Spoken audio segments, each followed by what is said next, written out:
Hello student. তো আমাদের class 12-এর unit 2 সলিউশনের চ্যাপ্টারে যে পোর্শনটা আমরা শুরু করে দিয়েছিলাম already, we already discussed electrolytic solution.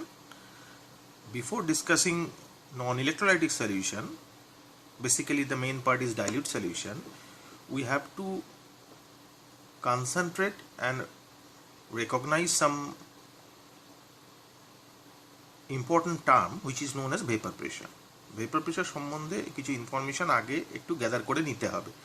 সেটা নেওয়া হয়ে গেলে মানে ইন্ট্রোডাক্টরি পার্টে ভেপার প্রেশার সম্বন্ধে একটু ডিসকাশন, একটু কনসেপশন গ্যাদার করে নিতে হবে।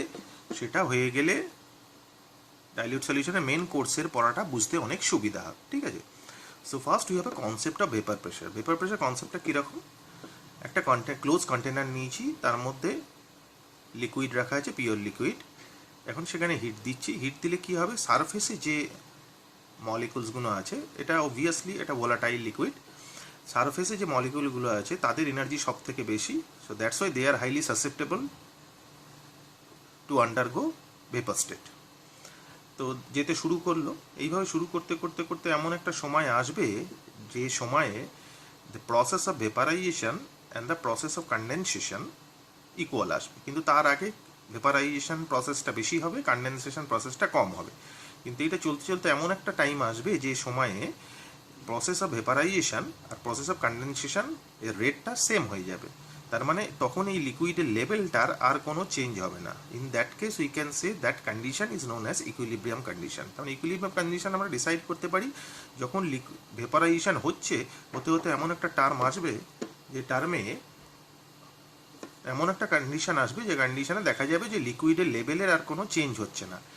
That state is known as equilibrium. In that case we can say what is the equilibrium condition? The rate of evaporation is equals two rate of condensation. ঠিক আছে।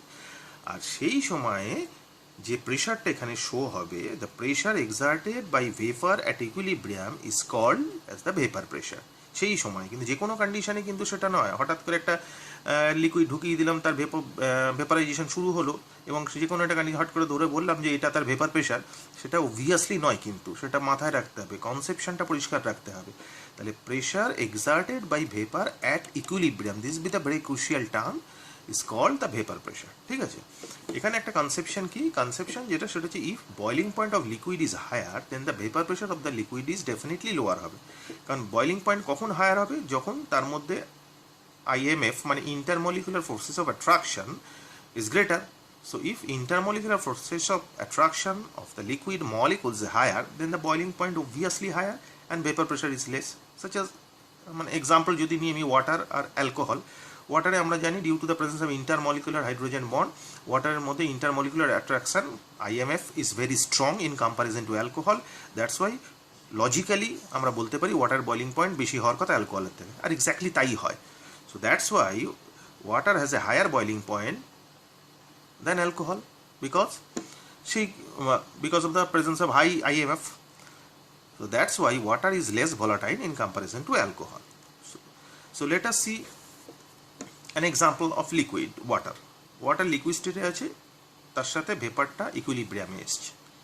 ঠিক আছে। তো এই ইকুইলিব্রিয়াম কনস্ট্যান্ট কেপিটা আমি যদি লিখতে যাই, ডেফিনেটলি আমি লিখবো KP is equals two pressure of H2O.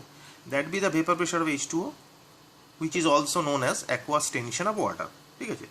Since Kp যেটা দেখা যাচ্ছে এখানে যে since Kp is entirely depend on the pressure, ঠিক আছে, আর আমরা এখানে দেখতে পাচ্ছি, কিন্তু আমরা কেমিক্যাল ইকুইলিব্রিয়ামে যেটা জেনেছি সেটা হচ্ছে যে equilibrium constant only depend on temperature, আর এখানে দেখতে পাচ্ছি কেপি প্রেশারের উপর ডিপেন্ড করছে, ভেপার প্রেশারের উপরে। তাহলে দুটোকে একসাথে ট্যাগ করলে যেটা বলা যায় that since KP depend only on temperature, so definitely vapour pressure depend only on temperature. তাহলে ভেপার প্রেশার টেম্পারেচারের উপর ডিপেন্ড করবে। এবার সো তার মানে বেসিক্যালি আমি বলতে পারি যে vapour pressure is fixed for every liquid. একটা লিকুইডে ভেপার প্রেশার যাবে, আর একটা লিকুইডে ভেপার প্রেশার ডেফিনেটলি তাই হবে না, and it is temperature dependent. And if we want to change the vapour pressure, আমরা যদি ভেপার প্রেশার চেঞ্জ করতে চাই, in that case definitely the only parameter by which change we can change the value of vapor pressure. So if we want to change vapor pressure, then we have to change the temperature. Okay, so naturally সেই related একটা information দেওয়া, সেটা হচ্ছে যে we have an equation, equilibrium, chemical equilibrium একটা ইকুয়েশন ছিল equilibrium constant কনসিডারেশনের জন্য, that is log base 10 K2/K1 is equals to delta H zero মানে enthalpy 2.33 R universal gas constant 1/T1 minus 1/T2। সেখানে T1 এ টেম্পারেচার, যেখানে T1 টেম্পারেচার সেখানে equilibrium constant হচ্ছে K1, T2 যেখানে টেম্পারেচার ইকুইলিব্রিয়াম কনস্ট্যান্ট K2। এখন আমরা এই রিয়াকশানে দেখলাম যে ইকুইলিব্রিয়াম কনস্ট্যান্ট মানেই হচ্ছে প্রেশার, তার মানে instead of writing K we write P, তাহলে K2/K1 is equals two P2/P1।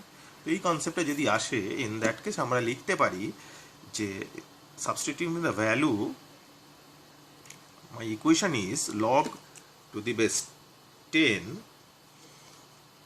P2/P1 is equals to delta H0 by 2.303 R 1/T1 minus 1/T2. Basically this equation is known as Clausius-Clapeyron equation. This is very important equation.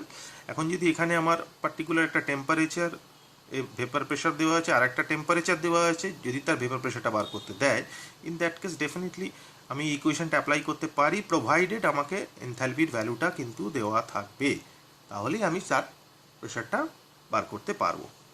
This is known as Clausius-Clapeyron equation. এইটুকু, এই introductory পার্টটা আগে জানা দরকার আছে, সেটা জানলে তারপরে, কারণ এরপরে বেসিক্যালি আমাদের যা ডিসকাশন হবে সব ভেপার প্রেশারের ওপরই, সেই জন্য ভেপার প্রেশার রিলেটেড ইম্পর্টেন্ট ইনফরমেশানগুলো আগে থেকে একটু ঠিকঠাকভাবে কনসেপচুয়ালি ডেভেলপ করে রাখাটা দরকার বলে এই ডিসকাশনটা চ্যাপ্টারটা শুরু হওয়ার আগে করলাম। এরপর চ্যাপ্টারটা শুরু করে তার ডিটেলিংগুলো এইভাবে ডিসকাস করব, এবং এই প্যারামিটার যেগুলো বললাম সেগুলো ওর মধ্যে থাকবে।